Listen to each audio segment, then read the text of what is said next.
আজকের গল্প অচেনা আকাশ। কলমে সোনাঝুরি মিত্র। জানালা দিয়ে মুখ বাড়াতেই দেখি বিকেলটা ভারী সুন্দর।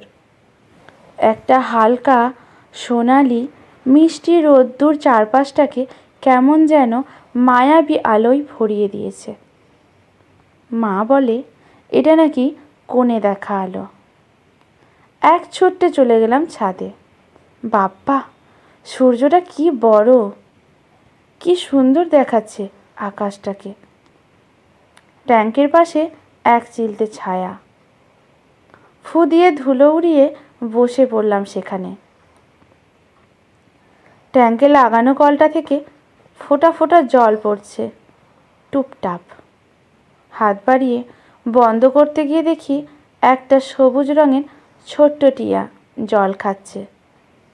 হাতটা সরিয়ে নিলাম চুপি সারে, পাছে উড়ে যায়। আপনা থেকেই আবার চোখ চলে গেল আকাশটার দিকে।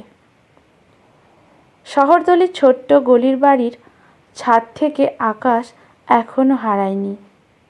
মুখ তুললেই দেখা যায় কি সুন্দর গোলাপি রঙের মেঘ, অনেকটা মেলায় বিক্রি হওয়া বুড়ির চুলের মতো দেখতে। আর সূর্যটা তো আস্ত একটা দানাদার।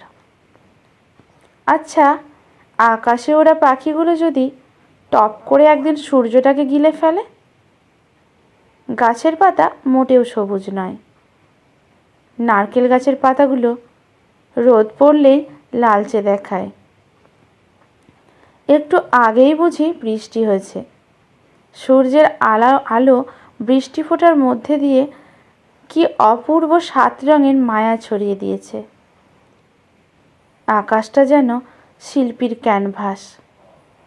ছবি আঁকতে গিয়ে ভুল করে সব রং একসাথে ছড়িয়ে গেছে মোটা সাদা কাগজে। ভয়ে চোখ বন্ধ করে ফেলে চিত্রকর। চোখের ফাঁক দিয়ে তার শিল্পের ক্ষতি হলো কিনা দেখতে গিয়ে যেন উপলব্ধি করেছে এক সম্পূর্ণ নতুন শিল্পকে।